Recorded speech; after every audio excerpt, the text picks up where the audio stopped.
आप लोग प्लीज एक दफा अपने सारे के सारे फ्रेंड से कह दें कि वो जो ऑनलाइन है वो ऑनलाइन आ जाएं, ताकि हम फिर उसके बाद क्लास को जो है वो स्टार्ट करें।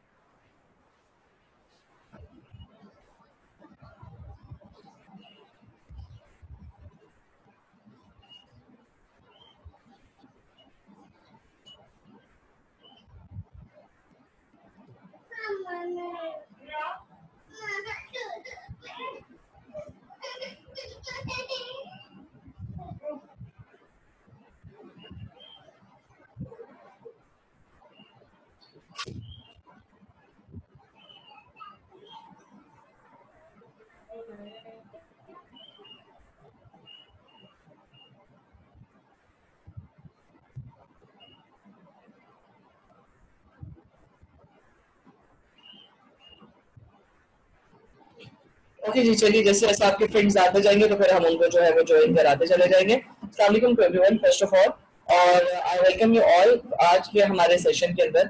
जो आज का हमारा सेशन या आज का जो हमारा लेक्चर है, ये लेक्चर 8 होगा, और ये लेक्चर आपके मिड टर्म के अंदर इंक्लूड नहीं है। मिड टर्म के अंदर आपका जो एरिया इंक्लूड है या जो चैप्टर्स इंक्लूड है वो चैप्टर 7 तक है, ठीक है। चैप्टर 7 तक के अंदर जो जो मेजर इंपॉर्टेंट क्वेश्चंस थे वो सारे के सारे मैं ऑलरेडी आप लोगों के साथ शेयर कर चुका हूँ, या इम्पोर्टेंट टॉपिक्स जो है वो मैं आप लोगों के साथ शेयर कर चुका हूँ। आपको वो टॉपिक्स कंप्लीट तमाम कॉम्प्रिहेंसिव करने हैं। उन्हीं टॉपिक्स में से क्वेश्चंस आएंगे। कॉम्प्रिहेंसिव करने का मतलब ये है कि टॉपिक अगर डिटेल है, मिसाल के तौर पे जिस तरीके से हमने लास्ट क्लास में स्ट्रैटेजी का पढ़ा था और हमने ये देखा कि जी स्ट्रैटेजी के अंदर मजीद फर्दर आगे भी मैपिंग्स हुई है। लाइक पहले में 3 स्ट्रैटेजीज थी, फिर हर एक स्ट्रैटेजी के अंदर मजीद मल्टीपल स्ट्रैटेजीज मौजूद थी। तो आपको तमाम की तमाम स्ट्रैटेजीज याद करनी है, आपको तमाम की तमाम स्ट्रैटेजीज के नाम पता होने चाहिए और हर एक स्ट्रैटेजी की क्या बेसिक डेफिनेशन है वो आपको पता होनी चाहिए। तो जितने टॉपिक्स आपके उस टॉपिक के अंदर इंक्लूड हैं वो तमाम के तमाम टॉपिक्स आपको करने हैं, और पेपर इन्हीं टॉपिक्स में से किसी भी एक टॉपिक के अंदर या 2 टॉपिक के अंदर या 2 टॉपिक्स को मिला के या एक टॉपिक को ब्रेक करके किसी भी तरीके से आ सकता है, बट क्वेश्चंस इसी में से आएंगे जो टॉपिक्स आपके पास मौजूद है। इसके अलावा एक्सटर्नल कोई और क्वेश्चन नहीं आएगा, ठीक है। आज का चैप्टर हम स्टार्ट करते हैं। हमारा जो आज का चैप्टर, ये जो आज का हमारा डिस्कशन है बेसिक, वो हमारा है स्ट्रेटेजी फॉर्मुलेशन एंड इम्प्लीमेंटेशन के ऊपर। हमने कॉर्पोरेट स्ट्रेटेजी पढ़ ली, हमने बिजनेस स्ट्रेटेजी पढ़ ली, हमने विजन पढ़ लिया, हमने मिशन पढ़ लिया, हमने बहुत सारे एरियाज में इंट्रोडक्शन के अंदर हमने बहुत सारी चीजें देखी। अब हम ये देखते हैं कि हमारे पास स्ट्रेटेजी फॉर्मुलेट किस तरीके से होती है और स्ट्रेटेजी इंप्लीमेंट किस तरीके से होती है। देखिए, फॉर्मुलेशन और इम्प्लीमेंटेशन किसी भी स्ट्रेटेजी की या किसी भी टैक्टिक की वो बड़ी डिफरेंट होती है। वो इम्प्लीमेंट किसी और तरीके से होती है और फॉर्मुलेट किसी और तरीके से होता है। फॉर्मुलेशन करने से पहले what we need to do is that हमें थोड़ा सा एक फ्रेशर लेना होता है या हमें थोड़ा सा एक रिव्यू करना होता है, ताकि हमने जो पिछली तमाम की तमाम चीजें पढ़ी हैं हम उन तमाम की तमाम चीजों को साइमल्टेनियसली साथ साथ लेके चलेंगे। और जब हम साथ साथ लेके चलेंगे तो हमारे लिए एक रिफ्रेशर भी हो जाएगा कि हमें एक फ्रेश अपडेट भी मिल जाएगी दोबारा से, और उसके बाद हम मजीद फर्दर आगे मूव करके अपने टॉपिक को भी कवर करेंगे। तो हमारे पास सबसे इम्पोर्टेंट चीज या सबसे सिग्निफिकेंट एरिया जो इस चैप्टर के अंदर या इस स्ट्रेटजी फॉर्मुलेशन इम्प्लीमेंटेशन में ये तो ये है कि फर्स्ट विल डिस्कस कि जी आपकी नीड्स क्या हैं, बेनिफिट्स क्या हैं, स्ट्रेटेजिक प्लानिंग के प्रोसेसेस क्या होते हैं एमएनसीज के अंदर, मल्टीनेशनल कॉर्पोरेशन में क्या जरूरत है, क्यों जो है वो पॉलिसी को या क्यों स्ट्रेटेजी जो है वो डेवलप करते हैं और इम्प्लीमेंट करने की बात करते हैं, क्या बेनिफिट्स होते हैं इसके। जाहिर सी बात है चीजों के बेनिफिट्स होंगे, प्रोसेसेस के बेनिफिट्स होंगे तो वो इम्प्लीमेंट होगी। अगर कोई चीज नॉन बेनिफिशियल है तो उसको इम्प्लीमेंट करना या उसके बारे में डिस्कस करना या उसको फॉर्मुलेट करना ना सिर्फ वेस्ट ऑफ टाइम है बल्कि वेस्ट ऑफ रिसोर्सेज भी है। तो surely there must be some benefits, हम बेनिफिट्स यहाँ पे डिस्कस करेंगे। स्ट्रेटेजिक प्लानिंग के अंदर कौन कौन सी अप्रोचेज हैं, हम किस किस अप्रोच से प्लान कर रहे होते हैं, किस किस अप्रोच से हम प्लानिंग को एग्जीक्यूट करते हैं मल्टीनेशनल में, वो हम देखेंगे। उसके बाद हम अंडरस्टैंड करने की कोशिश करेंगे, हम समझने की कोशिश करेंगे कि आपके पास जितने इंटरनेशनल स्ट्रेटेजी, जो आपकी ग्लोबल इंटीग्रेशन है वो क्या है, नेशनल रिस्पॉन्सिवनेस हम किसे कहते हैं, 4 बेसिक इंटरनेशनल ऑप्शंस क्या क्या होता है। बेसिकली हम इसको कहते हैं टेंशंस। टेंशंस का मतलब रिलेशंस के लिहाज से हम बात करते हैं कि आपको रिलेशन समझने की जरूरत है कि आपका इंटरनेशनल ग्लोबल इंटीग्रेशन का क्या प्रेशर होगा आपके ऊपर, नेशनल रिस्पॉन्सिवनेस का क्या प्रेशर होगा आपके ऊपर, और 4 बेसिक इंटरनेशनल स्ट्रेटेजी ऑप्शंस क्या है। इसके बाद will identify the basic steps in strategic planning. Strategic planning के अंदर बेसिक स्टेप्स क्या है, हम ये आइडेंटिफाई करने की कोशिश करेंगे। फिर हम डिस्क्राइब करेंगे कि कोई भी ऑर्गेनाइजेशन, स्पेसिफिकली हम नेशनल या एमएनसी के बारे में अगर बात करें, तो वो इसको किसी भी स्ट्रेटेजी प्लान को किस तरीके से इंप्लीमेंट करने की कोशिश करती है। और लास्ट में हम ये एक्सप्लेन करने की कोशिश करेंगे कि what are the specialised strategies जो कि आपकी इमर्जिंग मार्केट में या न्यू वेंचर मार्केट्स के अंदर इवॉल्व हो रही हैं, यानी इनकॉर्पोरेट हो रही है, एक्सपेरिमेंट हो रही है। देखो बेटा, एक चीज आप सब लोगों को समझने की बहुत शदीद जरूरत है, और वो ये है कि आपके पास जब भी हम ऑर्गेनाइजेशन के प्रोसेसेस की बात कर रहे होते हैं, तो हमारे पास processes with the passage of time update हो रहे होते हैं। इस तरीके से अगर मैं आप लोगों के लिहाज से बात करूं, तो अगर आप अपने 5, 6, 7 की लर्निंग कर्व को या लर्निंग मेथोडोलॉजी को अगर लो और आज की लर्निंग मेथोडोलॉजी को लो, तो दोनों लर्निंग मेथोडोलॉजीज में जमीन आसमान का फर्क है। फर्क किस तरीके से है कि पहले आप लोग ट्रेडिशनल मेथोडोलॉजी से लर्न करते थे, या स्कूल में हम, अगर आप इसको स्पेसिफिक होकर बात करें, तो हम ये कहते हैं कि स्कूल में हमारा जो लर्निंग टेक्नोलॉजी, स्कूल में हमारी जो लर्निंग मेथोडोलॉजी है वो काफी ट्रेडिशनल है। फिर उसके बाद जब हम कॉलेज की बात करें तो उससे ज्यादा एडवांस है, यूनिवर्सिटी की बात करें तो उससे ज्यादा एडवांस है।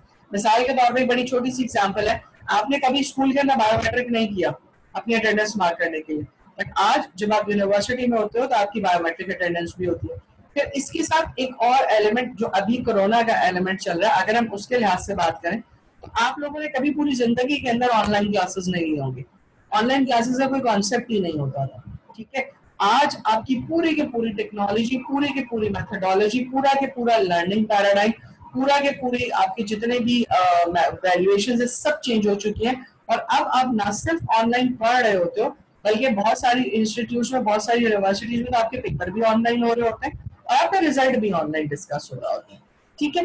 तो ये क्यों आ रहा है, ये इसलिए आ रहा होता है क्योंकि आपके वेंचर्स किस तरीके से चल रहे हैं, आपकी न्यू एक्सप्लोरेशंस किस तरीके से चल रही है। इसी तरीके से इंटरनेशनल मार्केट के अंदर अगर हम बात कर लेते हैं, और अगर इंटरनेशनल मार्केट में किसी एक यूनिट ने या किसी एक इंडस्ट्री ने कोई नई मेथोडोलॉजी, कोई नया ट्रेंड इनकॉर्पोरेट किया है या कोई नया ट्रेंड इंट्रोड्यूस किया है, और वो ट्रेंड आहिस्ता आहिस्ता मार्केट में इनकॉर्पोरेट होता चला जा रहा है, तो you also need to understand, you also need to review, you also need to plan this thing कि जी आप उसको कब लेने के काबिल होंगे या आप उसको कब अपने लिए फॉर्मुलेट करने के काबिल होंगे।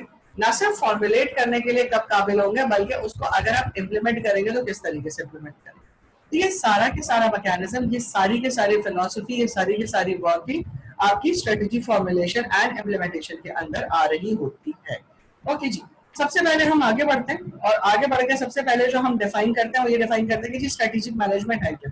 ये हमने अपने फर्स्ट चैप्टर में भी डिफाइन की थी, हम आज इसको दोबारा से डिफाइन कर लेते हैं, आज को दोबारा से एक दफा रिव्यू करके देख लेते हैं कि स्ट्रेटेजिक मैनेजमेंट हम कहते हैं उस प्रोसेस को जिस प्रोसेस के थ्रू ऑर्गेनाइजेशन जो है वो डिटर्मिन करती है सबसे पहले अपना mission, vision, long term objectives, और फिर उसके बाद इंप्लीमेंट कर रही होती है प्लान ऑफ एक्शन, ताकि वो अपने विजन को परस्यू कर सके और अपने रिक्वायर्ड ऑब्जेक्टिव्स को अटेन कर सके। मींस हम में से हर एक, लाइक आप लोग यूनिवर्सिटी के अंदर हो, हम अपनी प्रोफेशनल लाइफ की बात करते हैं, तो हमारे हर एक के अंदर कुछ गोल्स होते हैं, कुछ ऑब्जेक्टिव्स होते हैं, कुछ एम्स होते हैं, कुछ टारगेट्स होते हैं। उन टारगेट्स को अचीव करने के लिए हम मिशन बनाते हैं, मिशन को करने के लिए, यानी मिशन को अकम्प्लिश करने के लिए हम एक्शन प्लान्स बनाते हैं। तो इन शॉर्ट स्ट्रेटेजिक मैनेजमेंट हम उस प्रोसेस को कहते हैं जिस प्रोसेस में हम सबसे पहले विजन को, अपने मिशन को डिफाइन करते हैं, गोल्स को डिफाइन करते हैं, फिर उसके बाद हम एक्शंस लेते हैं, लॉन्ग टर्म एक्शंस हम अपने जो है वो लेना स्टार्ट करते हैं। कौन से एक्शंस लेना स्टार्ट करते हैं जो कि रिजल्ट करते हैं हमारे इम्प्लीमेंटेशन में उन एक्शंस के या उस प्लान के जो कि हमने बनाया हुआ है, फॉर परस्यूइंग या अचीविंग द डिजायर्ड ऑब्जेक्टिव या डिजायर्ड रिजल्ट जो कि हमें जरूरत है, जिसके लिए हमने पूरा की पूरा प्लान आउट किया था। Growing needs for success, strategic management related to increasingly diversified operation in continuously changing international environment. यहाँ पे स्पेसिफिक इतना ज्यादा इंटरनेशनल एनवायरनमेंट का जिक्र करने की वजह ये है कि आपके पास अब आपकी पूरी दुनिया के अंदर जो कॉन्टेक्स्ट है, या पूरी दुनिया के अंदर जो मेथडोलॉजीज हैं या प्रोसेसेस हैं काम करने के, वो तमाम के तमाम साइमल्टेनियसली एक दूसरे के साथ रिलेट हो चुके हैं। रिलेट होने का मतलब ये है कि कंपनी का मिसाल के तौर पे अब आपकी दुनिया एक ग्लोबल विलेज के अंदर कन्वर्ट हो चुकी है। ग्लोबल विलेज का मतलब, बेटा ये गैलेक्सी JF प्राइम कौन है? नाम बताओ बेटा अपना।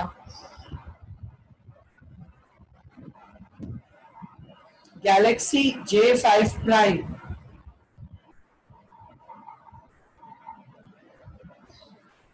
बेटा प्लीज मुझे नाम बता देना ताकि मैं आपके अटेंडेंस मार्क कर सकूं।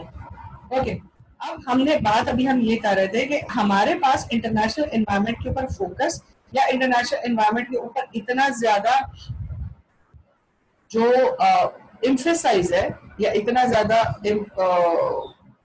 बार बार उसको रिपीट करने वाली बात, वो इसलिए है क्योंकि अब आपकी पूरी दुनिया के अंदर ग्लोबलाइजेशन का या ग्लोबल मार्जिन का कॉन्सेप्ट बहुत ज्यादा इंक्रीज हो चुका है। ग्लोबल मार्जिन के कॉन्सेप्ट के मुताबिक अब पूरी दुनिया के अंदर आपके पास तमाम के तमाम फंक्शंस, तमाम के तमाम एरियाज एक दूसरे के साथ सिंक्रोनाइज हो गए। सिंक्रोनाइज किस तरीके से हो गए? मतलब एक कंपनी है, उस कंपनी का हेड ऑफिस न्यूयॉर्क के अंदर है, उस कंपनी का प्रोडक्शन यूनिट चाइना के अंदर है, उस कंपनी का मार्केटिंग यूनिट मलेशिया के अंदर है, उस कंपनी की डिस्ट्रीब्यूशन साउथ अफ्रीका के अंदर है, उस कंपनी के जो रिटेलर्स बैठे हुए हैं वो पूरी दुनिया के अंदर हर जगह पे बैठे हुए हैं, उस कंपनी का जो आपका IT चैनल है वो सिंगापुर के अंदर है। तो ये सारी की सारी चीजें, अब आप इस चीज से अंदाजा लगा लें कि आपके पास कंपनी एक ही है, लेकिन उस एक कंपनी के तमाम फंक्शंस डिफरेंट जगहों के ऊपर पार्क हुए हैं। जब फंक्शंस डिफरेंट जगहों पे पार्क हुए में हैं, फंक्शंस डिफरेंट जगह के ऊपर पार्क हुए में हैं, तो इसका मतलब ये है कि आपको उस पर्टिकुलर लॉ ऑफ लैंड को भी फॉलो करना है।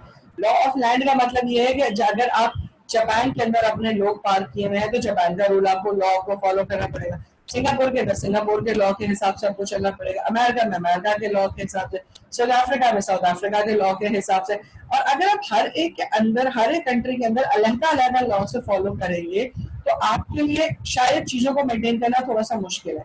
इसीलिए स्ट्रेटेजिक मैनेजमेंट जो है, या जो आपके स्ट्रेटेजिक एरियाज हैं, स्ट्रेटेजिक जो आपके रूल्स हैं, वो ये बात कहते हैं कि आपके, चूंकि आपने तमाम के तमाम फंक्शंस को, चूंकि आपने तमाम के तमाम स्ट्रक्चर को ग्लोबली स्प्रेड कर दिया है, तो आपके ऑपरेशंस में भी डाइवर्सिटी आ गई है। तो जितनी ज्यादा डाइवर्सिटी आपके पास आती चली जाएगी, उस डाइवर्सिटी को आपको केटर करना है। अब उस डाइवर्सिटी को कैसे केटर करना है, किस तरीके से आप उस डाइवर्सिटी को रिजॉल्व कर सकते हो?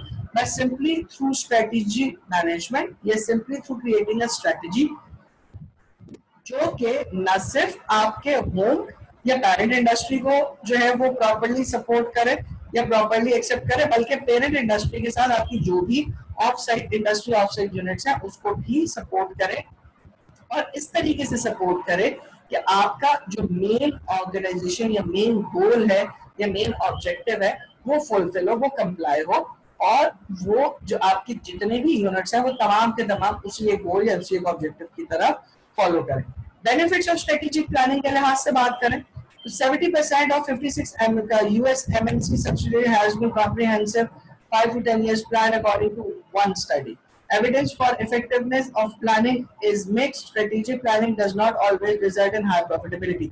Yes, ये तो बहुत इंपॉर्टेंट चीजें हैं जो कि आपको समझने की जरूरत है। सबसे पहले तो उन्होंने एक जनरल, मैंने एक हाइपोथेसिस क्रिएट किया। मैंने ये कहा कि जी 56 MNC जो यूएसए के अंदर हैं, उसके अंदर में से 70% जो है वो हैं जिन्होंने कॉम्प्रिहेंसिव 5 से 10 साल का अपना स्ट्रेटेजिक प्लान बनाया हुआ है। लेकिन सबसे इंटरेस्टिंग बात ये है कि जो 56 कंपनीज हैं उन्होंने 5 से 10 साल का प्लान बनाया हुआ है, लेकिन स्टडी एक ही है। मतलब एक स्टडी के लिहाज से, या एक रिसर्च को उन्होंने लिया और उस रिसर्च को इम्प्लीमेंट करके अराउंड 56 कंपनीज ने 5 से 10 साल के प्लान बनाए। इस पर्टिकुलर स्टेटमेंट को यहाँ पे लिखने की वजह यह है कि 5 से 10 साल के प्लान जरूर बनाए, लेकिन सारी कंपनीज के प्लान एक जैसे नहीं है। ऐसा नहीं है कि हर कंपनी ने एक ही प्लान बनाया, हर कंपनी ने मुख्तलिफ प्लान बनाया, लेकिन स्टडी एक ही है, रिसर्च एक ही है, सोर्स एक ही है।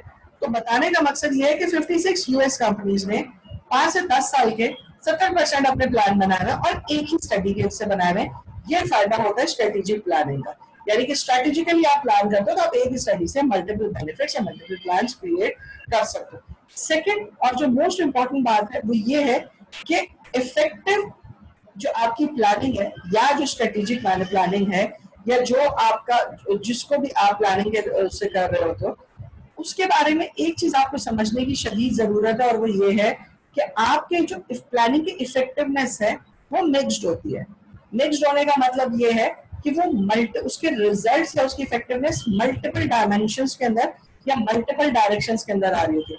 मिसाल के तौर पे आपने एक चीज को स्ट्रेटेजिकली प्लान किया या एक आपने स्ट्रेटेजिक प्लानिंग डेवलप की और उस प्लानिंग का पर्पस था कि आप अपनी ऑर्गेनाइजेशन को के अटेंडेंस को या अपनी ऑर्गेनाइजेशन की जो आपका डेली इन और आउट का जो मैकेनिज्म है उसको इफेक्टिव कर सके। ठीक है, बट जब आपने उस प्लान को इम्प्लीमेंट किया तो बजाय अटेंडेंस मेंटेन होने के, यानी अटेंडेंस आपकी रेगुलराइज होने के या अटेंडेंस लोगों के पंक्चुअल होने के बजाय लोगों ने ज्यादा टाइम ऑर्गेनाइजेशन में देना स्टार्ट कर दिया। तो ये एक इफेक्टिवनेस में ही काउंट होगा। इफेक्टिवनेस में क्यों काउंट होगा? क्योंकि आप डील कर रहे थे, आपका प्लान था पंक्चुअलिटी के लिहाज से। पंक्चुअलिटी का मतलब ये था कि लोग 5 बजे हैं और सुबह 9 बजे हैं और शाम 5 बजे चले जाए। लेकिन आपके उस पर्टिकुलर प्लान को इम्प्लीमेंट करने का रिजल्ट क्या हुआ कि लोग 9 बजे की जगह पे 8:30 बजे आने लगे और शाम को 5:30 बजे जाने लगे। मीन्स आपकी जो वर्किंग कॉन्टेक्स्ट था या आपका जो वर्किंग टाइमिंग था उसमें एक और ऑटोमेटिकली ऐड हो गया। ठीक है, दूसरी हम एक एग्जांपल लेके चलते हैं। आपका ऑर्गेनाइजेशन के अंदर ये कंट्रीब्यूशन था या आपने स्ट्रेटेजिक प्लान ये सोच के किया था कि जी मैं अपनी ऑर्गेनाइजेशन की प्रॉफिटेबिलिटी 25% बढ़ाऊंगा। मतलब मिसाल के तौर पे 100 रुपए आपकी ऑर्गेनाइजेशन की प्रॉफिटेबिलिटी है तो मैं उसको 125 रुपए पे ले जाऊंगा। ठीक है, बट जब आपने प्लान को इम्प्लीमेंट किया तो प्लान इम्प्लीमेंट करने से आपका रिजल्ट ये हुआ कि 25% तो नहीं बढ़ी लेकिन 20% बढ़ गई। आप सब, लेकिन जो वो 20% बढ़ी तो बढ़ी, उसके साथ आपकी ऑर्गेनाइजेशन के अंदर एम्प्लॉइज का जो टर्नओवर था, यानी कि जो ऑर्गेनाइजेशन छोड़ के जाने वाले लोगों का रेशियो था वो कम हो गया और वो सिग्निफिकेंटली कम हो गया, यानी कि लोग आपकी ऑर्गेनाइजेशन में ठहरने लगे या रुकने लगे। तो इन शॉर्ट इसके बताने का मकसद ये है कि जो आपकी स्ट्रेटेजिक प्लानिंग होती है या जब आपकी कोई भी किसी भी प्लानिंग के लिहाज से हम बात कर रहे होते हैं उसकी इफेक्टिवनेस सिर्फ क्वांटिफाइबल नहीं होती है, उसकी इफेक्टिवनेस सिर्फ पैसा नहीं होती, सिर्फ प्रॉफिटेबिलिटी नहीं होती कि जी प्रॉफिट ही इंक्रीज कराना है, बल्कि उसके बहुत सारे दूसरे एलिमेंट या बहुत सारे दूसरे ऑफशोर्स भी होते हैं, बहुत सारे दूसरे नोड्स भी होते हैं और उन नोड्स को समझना इसलिए जरूरी होता है क्योंकि अल्टीमेटली वो नोड भी आपकी ऑर्गेनाइजेशन के अंदर किसी ना किसी तरीके से किसी ना किसी जगह पे किसी ना किसी मेथोडोलॉजी के थ्रू बेनिफिशियल होते हैं। ये आपके कुछ बेनिफिट्स हैं स्ट्रेटेजिक मैनेजमेंट के।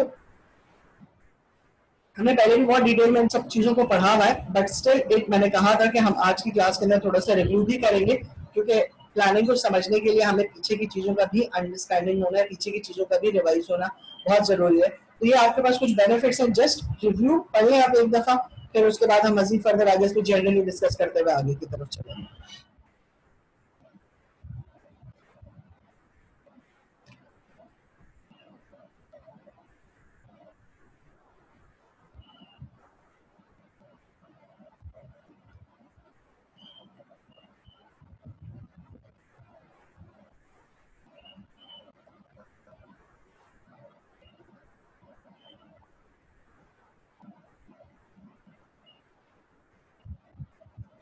ओके, अब हम इसको एक एक करके इंडिविजुअली जो है वो देखते हुए चलते हैं ताकि जल्दी जल्दी हम जो है वो उसको आगे की तरफ मूव करवा सकें। सबसे पहली चीज establish a mission. Establish a mission से मुराद ये है कि अगर आप पूछें तो कि आपकी कंपनी के अंदर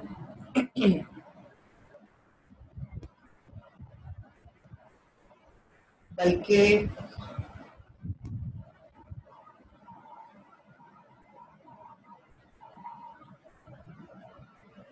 instead of like going for things, ये कुछ एरियाज हैं या ये कुछ डेफिनेशन है जो कि हमने जो है वो डिस्कस करके लिखी थी. You can review these thing और फिर उसके बाद हम, और आप इसको एक दफा पढ़ लीजिए, फिर उसके बाद हम आगे चलते हैं. लाइक स्टैब्लिशमेंट ऑफ मिशन के लिहाज से अगर मैं बात करूं तो मैं ये बताना है कि मैं ये डिसाइड करूंगा बिजनेस के अंदर या बिजनेसेस में कि कंपनी जो है वो क्या किस तरह की फंडामेंटल चीजों को जो है वो इंगेज करेगी और किस तरीके से अपने बिजनेस को लेके चलेगी. कंपनी का मिशन जो है वो मोस्टली, अच्छा ओके, कंपनी का जो मिशन होता है वो मोस्टली जो है टाइमलेस होता है, मतलब टाइम बाउंड नहीं होता, तो इसीलिए उसको चेंज नहीं होना चाहिए हर साल, बल्कि जब तक एक स्ट्रैटेजी और एक मिशन के कंप्लीट डिजायर्ड रिजल्ट्स नहीं आ जाते तब तक हमें उसे इम्प्लीमेंट करते रहना चाहिए, तब तक हम उसे रिटेन करना चाहिए. उसके बाद फॉर्मुलेट फिलॉसफी के लिहाज से बात करें तो आपको एटीट्यूड्स की बात होती है, बिलीव्स की बात होती है, वैल्यूज की बात होती है, अनरिटन गाइडलाइंस की बात होती है, जो कि आपकी ऑर्गेनाइजेशन के अंदर चीजों को एड अप इंक्लूड या एक्सक्लूड कर रहे होते हैं. ये 2 मिनट से सारी की सारी चीजें आप पढ़ लें, फिर उसके बाद हम मजीद फर्दर आगे चलते हैं और आगे चल के आगे की चीजें देखते हैं.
ओके, बल्कि तेजी से इसके ऊपर लेके चलते हैं.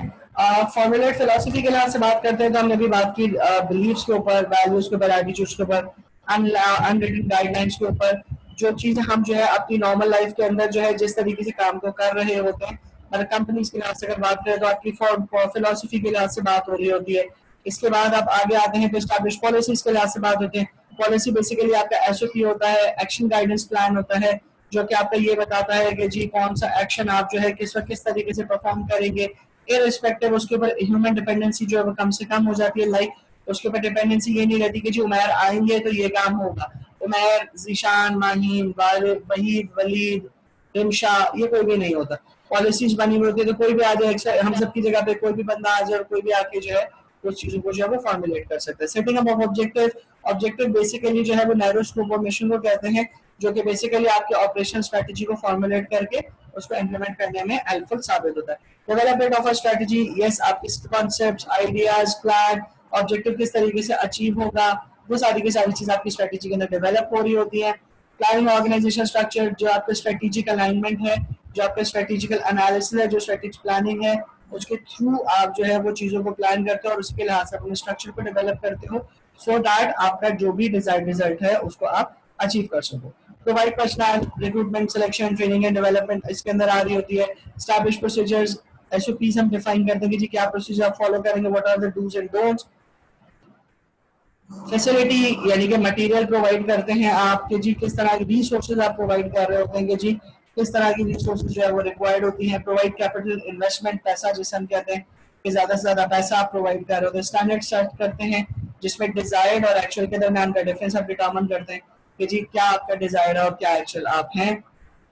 उसके बाद स्टैब्लिश करते हैं मैनेजमेंट प्रोग्राम, ऑपरेशनल प्लान्स को, जिसमें आप बताते हैं कि जी क्या क्या प्लान्स होंगे और किस तरीके से प्लान जो है वो एग्जीक्यूट करेगा.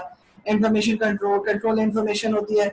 यू अश्योर कि जी जो इंफॉर्मेशन आपके पास मौजूद है, जो पॉलिसी, जो प्रोसीजर है, जो प्रोग्राम्स आपके चल रहे हैं, वो सारे के सारे अलाइन हो, वो तमाम के तमाम in context of business synergy हो, वो तमाम के तमाम in context of business areas हो, और फिर उसके बाद वो जो है उसको आगे आप जो है वो एग्जीक्यूट कर रहे होते हो.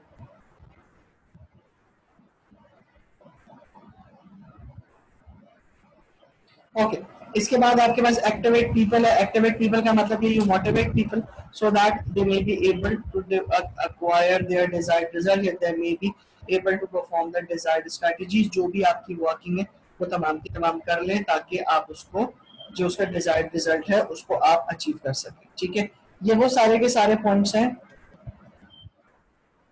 ये वो सारी की सारी चीजें हैं जो कि आपके पास यहाँ पे मेंशन हुई है, बट हमने इसको डिटेल में भी आगे डिस्कस कर लिया कि what with what actually means. ठीक है, इसके बाद हम आ जाते हैं टाइप ऑफ स्ट्रेटजी के ऊपर।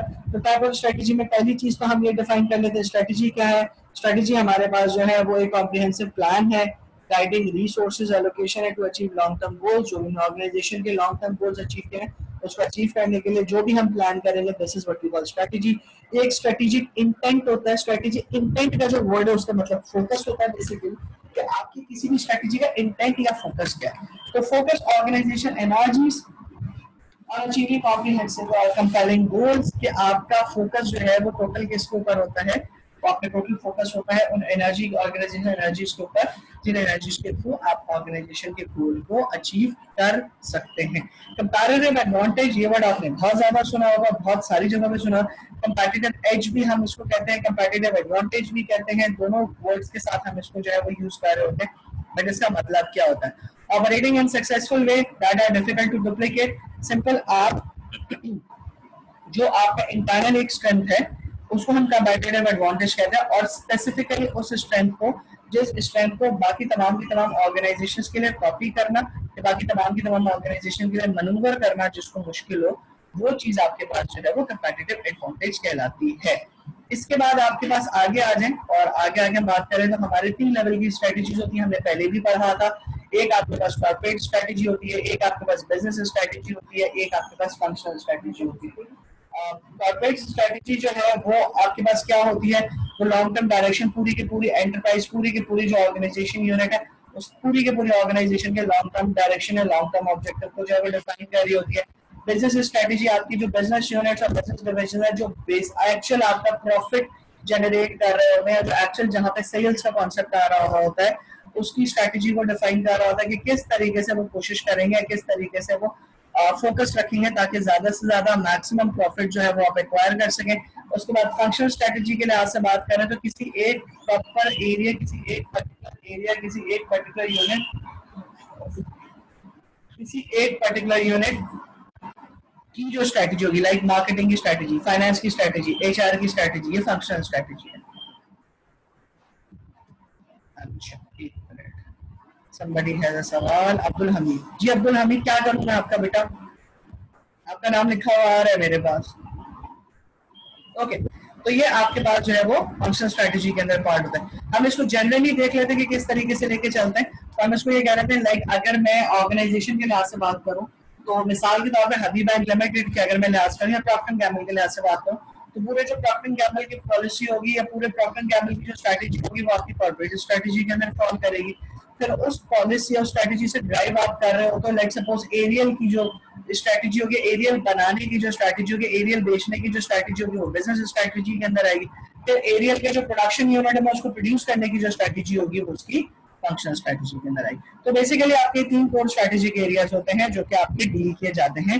ओके, चूंकि 2 मिनट रह गए हैं, मैं आपकी अटेंडेंस मार्क कर रहा हूँ। आप सब लोगों की अटेंडेंस मार्क करने के बाद मैं क्लास एंड कर दूंगा और एंड करने के बाद मैं नेक्स्ट सेशन स्टार्ट करूंगा। तो आप सारे के सारे लोग प्लीज जल्दी से उसको ज्वाइन कर लेना ताकि हम नेक्स्ट सेशन को यहीं से आगे जो है वो रिज्यूम कर सकें। अटेंडेंस में सबकी मार्क कर रहा हूँ, मुझे काइंडली सबके नाम जो है वो कंफर्म कर दो ताकि मैं उसके साथ जो है वो यूज कर सकूं। ओके, सबसे पहले हैं अब्दुल वलीद। ओके, अब्दुल वलीद हो गया। फिर बीबी निदा है, अब्दुल वलीद ठीक है, बीबी निदा ठीक है, फरीहा खान। फरीहा बेटा आज आपकी पहली क्लास है क्या? ठीक है, फरीहा खान। फरीहा खान के बाद हैं Felix Felix Felix Felix Felix बाजल। फिलिक्स बाजल के बाद हैं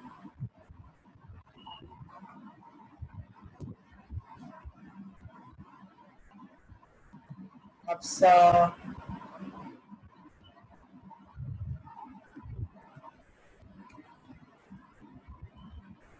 हफ्सा बेटा आपकी भी आज के पहली या दूसरी क्लास है, इससे पहले आपने भी क्लासेस नहीं ली हुई है। हफ्सा के बाद इमरान इलियास है, इमरान इलियास के बाद जब्बार अली खान है, जब्बार अली खान के बाद काशिफ अब्दुल्लानी है, काशिफ अब्दुल्लानी के बाद खुर्रम मुजाहिद,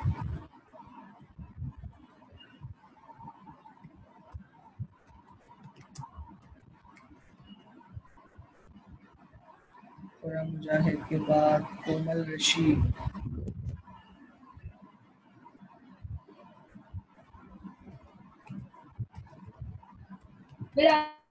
यहाँ पर है हम लोग बता रही है बिल्कुल नहीं शीत के बाद मामा दिल्ली एकदम बड़ा दिल्ली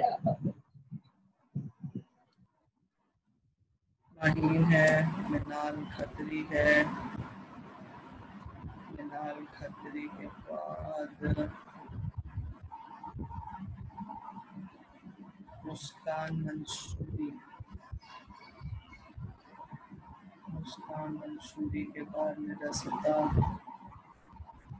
निदा सत्तार के बाद विजय कुमार,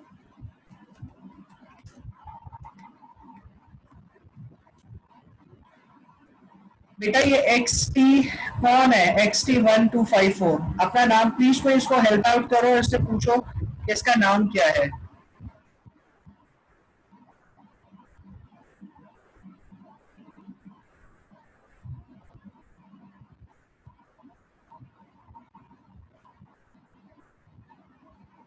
शोबिया लतीफ, बेटा प्लीज काइंडली मुस्कान इनको गाइड करो कि नेक्स्ट टाइम ये अपना नाम जो है वो रखें, अपने फोन का नाम जो है वो प्लीज चेंज कर लें ताकि मेरे लिए थोड़ा सा इजी हो जाए। मेरे लिए बहुत प्रॉब्लम हो जाता है इस तरीके से चीजों को चेंज करना या इस तरीके से चीजों को लेकर मनूवर करना।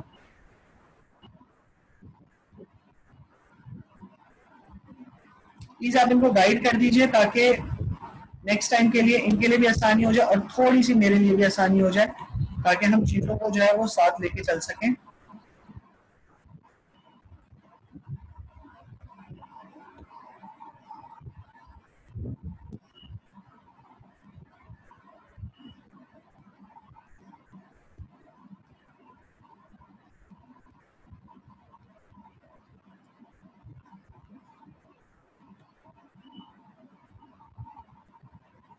ओके, अटेंडेंस आप सब लोगों की मार्क हो गई है। सेशन में क्लोज कर रहा हूं और मैं 5 मिनट के बाद दूसरा सेशन